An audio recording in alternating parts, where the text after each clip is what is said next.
What we are going to do today is over the next couple of minutes go through this term authenticity, and it's a philosophical term. It's been used in many places, in many contexts, which I'm going to also touch through, but more or less we are going to be within the framework of cultural heritage. And the big question that we are going to be pondering over is, what is the question of truth, as we call it, authenticity. And we are going to frame this within the context of Taj Mahal. That's where I have been working since 2002 as part of Taj Mahal Conservation Collaborative, which is a group of international and national experts. We've been looking at the conservation and management aspects of the Taj. And what this has done to me, being a conservation architect trained abroad in the UK and having come back, set up my practice, now working on the Taj and several other projects, is that over this period of time, I have developed that intimacy, that relationship with this so-called, for others it's a monument, but for us for me it's really a piece in stone, which speaks, which talks, which connects. So it's a different kind of a relationship that one has built with the Taj, and one has shared this relationship with a lot of people who travel to the Taj. You can see me there. This is part of it's a students group from York University. There are many such scholars and students who come over to visit the Taj. I take them around. And what this has done is has developed a grounded as well as an international perspective on a monument that is created and executed in India. But, as you can see on the screen again, different people would look at Taj differently.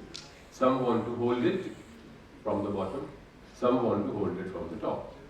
Some want to jump over it if they can, and some others feel romantic enough to get cozy, and they're more into themselves, and Taj is being used only as a backdrop.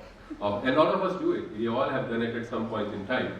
The idea is not to say right or wrong. The idea is just to say there are so many ways people look at this monument of love. So already we are trying to move away from the framework of authentic, because for everyone everyone else it is kind of relating in a different way. Some in depth, some not so much in depth. So the question therefore comes then, is there something called authentic experience, which is this authentic experience that we are all looking for or trying to project in a monument like the Taj or any other such monuments. Taj, of course, was built in 1632. It took 20 years to build the Taj and 20,000 workmen. One of the experiences, or one of the historical, classical experiences would be the original experience, as Emperor Shah Jahan, who built the Taj for his beloved wife Taj Mahal, would have planned, would have conceived for Taj to project. And this is that original authorial or design intent, as we call. We don't see it this way because obviously, and this image that I'm using is from a cover page of a book. The point really is because it's been captured as a cover of a book, cover of this book, we don't really, very few of us would get this kind of experience. Being frozen, this is how it was planned, but we don't view it. You see it through the foliage, you don't see bang on as we see it today, which I'll just show you in a minute. You go around, you meander, you're not supposed to see the Taj, because it's a mausoleum, it's a tomb. It's not a place where you want to click a picture, put your hands up and there's a jump across. Somebody is buried there. It's a place, it's somebody wants to celebrate the love of beloved wife who's buried there. It's a quiet place, it's a quaint place. It's not really a tourist destination. But this is how we see the Taj today. And we conservationists call it, whether we like it or not, the naked view of the Taj. It's there in front of you to be consumed. Well, that's not how Taj was conceived to be. That's not how Emperor Shah Jahan would have planned. That's not how Mumtaz would have. It's almost like your grave being left open for people to come and take pictures. But that's not how it was planned. So this is the second kind of experience that I wanted to bring. And this is the most popular It is on postcard, it is on calendars, it is everywhere in the metros and the buses. The experience of sublime love. That is actually how I think it would have originally been conceived in the mind of Shah Jahan and Mumtaz while she was dying on her deathbed. One cannot say that any one experience is more truer than the or more authentic. Both the experience that I showed you earlier, both the views are authentic in their own time and space. The original one, the classical one, in historical time and space, and the contemporary one in the day-to-day, or as we see today in time. But they're both authentic, they're both real, they are both have been real at some point in time. And this one, which I'm showing you now, the subliminal one, is actually the one which is a mental construct.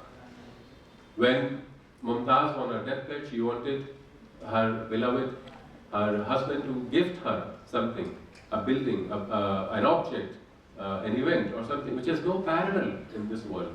That was the brief given to Emperor Shah Jahan, and this is what he produced. It really indeed has no parallel in this world. And that is, you only can connect to that if you get to that level of almost transcendental love, transcendental passion, transcendental intimacy with each other, that you can produce a structure like this which indeed has no, and we're talking about 400, 500 years back, no computers, no 3D imagery, no going back and forth in time. This is what they produced. Immensely immaculate construction.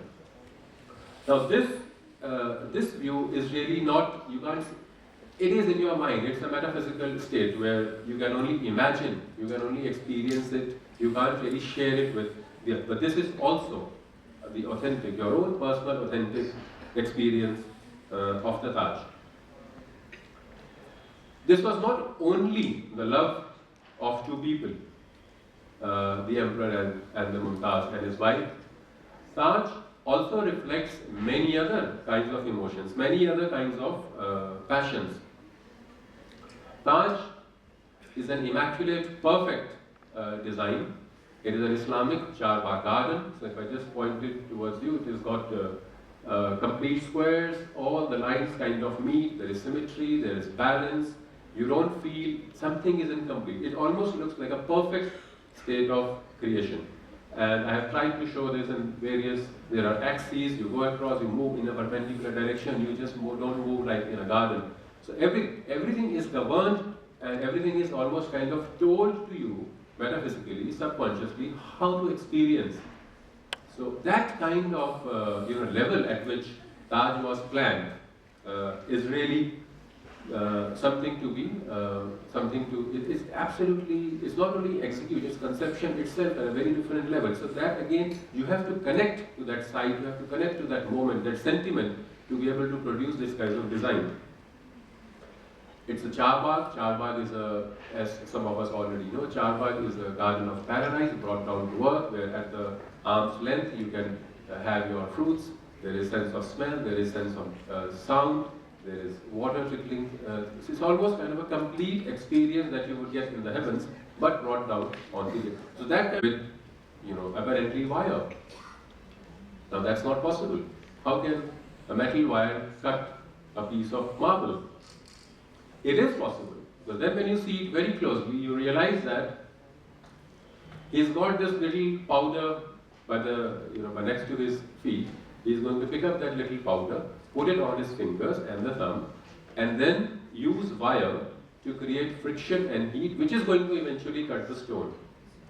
Now really the question is, if that can cut a piece as hard as stone, is also going to affect his own fingers and thumb. It's not harder than, and that is what, that passion, that he's not really bothered about what is happening to himself. He's so devoted in creating that piece of articulation. This is now conservation work, but it's very similar to how it would have been produced in the olden days. So that kind of, you almost give away yourself in the process of creation of structures such as this.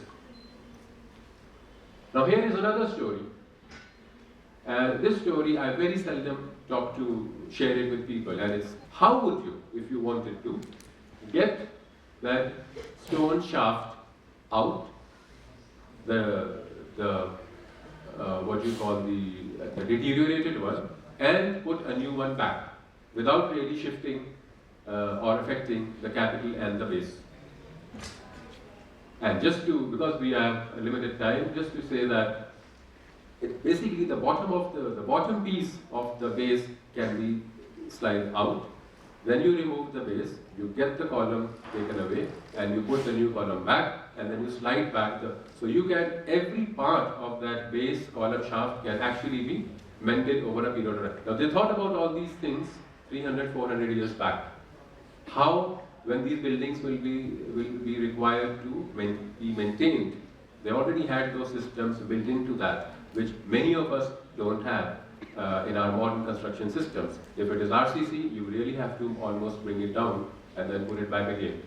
This brings us to the question of authenticity and various kinds of authenticity, as I have on the screen, as was historical, and that's with John Ruskin, sorry because of the slide, it's John Ruskin, and then as it would have been, which is perceptional, Viollet Leduc, original, which is Aribrandi, intentional, how it would have been intended to look like, material authenticity, as the Venice Charter says, cultural diversity, because authenticity then varies according to different cultures.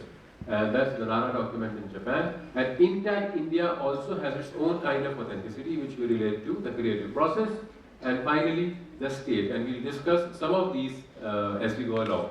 This is really what I'm trying to show is, this is Parthenon in Greece at Athens. And this is how it would have been in the past. It's historical authenticity. This is not how we see it today. This is how some of the English archaeologists, tried to reconstruct their cathedral. They almost brought it back as to how it would have been in the past. Authenticity, imagined authenticity.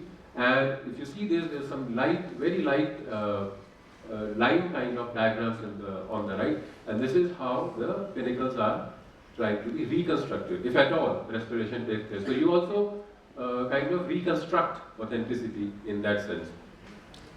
But authenticity in the Indian context is quite different. We almost kind of create, we work on a day-to-day basis. And here in our craftsmen who are working at the Taj Mahal, trying to recreate those columns and those arches and those stones and those decorative patterns that go up on the walls in the marble. This is how, without, completely their hands work so much in sync with their mind, they're producing all these beautiful structures. Their authenticity on a very day-to-day basis almost is being created. It's not being preserved, it's not being conserved, it's not being frozen, it's being created as we live. Now that's a very different kind of perception of time, because we believe in the Indian context that it's a cyclical time. You take birth, you live, grow, and live your life, and then you die, and then you take rebirth. You don't vanish, or disappear. But in the Western context, time is seen more or less like a linear progression, where there is a established past, and you are moving towards some kind of a future that you have predetermined for yourself. You look at English music; it has called crescendo. You look at some other examples where they will start and they will finish, but we never. In the Indian music system, the ragas can just go on and on and on forever. If you kind of compare an English classical musician and an Indian classical musician, the Indian person will go on and on and on, while the English person or the Westerner will have to end at some point in time. Now this is the fundamental basis that makes us different from the West. And it lies in the fact that authenticity in our context can be created. It's a very controversial kind of a statement, because in the Indian philosophy or indigenous Indian philosophy, it aligns itself less with a authentic experience. I have seen the Taj in this way, so everyone else should also look at the Taj. Or I have seen or experienced a temple or a column or a site although we share that with everyone else, but all of us, we don't go and experience the same phenomena, because we believe that we are more closer to the concept of evolving notions of authenticity, which is more relatable to truthfulness. There are several meanings which are attached to the Taj. Original one, as we discussed, is a mausoleum. It's a quiet place. It's a place where somebody is buried. So that's one kind of an experience. Truthful, for Rabindranath Tagore, it was a teardrop on the cheek of time. It's a UNESCO World Heritage Site. It's one of the 7 wonders of the world. You and I go there, we take it. So there's a very existential, current kind of a relationship that we have. And then the subliminal one, where it symbolizes or it epitomizes love of an emperor. So it's more spiritual, it's more metaphysical, it's more to be absorbed. And there are perhaps many other layers of meanings that we can attach to this one site. And then there are several sites and several places where you can experience different kinds of experiences daily. So if we come back to the question of authenticity and where it actually lies in our Indian context, or say, going through an example of the Taj Mahal, it's really, the answer lies in the fact that we would like to have a more truthful experience, whether it's original, doesn't matter, whether it's being created for us by guides using the narratives of the past or the changing time and space, it doesn't matter, whether it's futuristic, whether it's mental in our own, whether it's been shared with someone else or not, it has to be truthful. So for authentic for us is not really something that is frozen in time or given to us by the Western construct. It has to be original as some part of history, original, then only it will be authentic.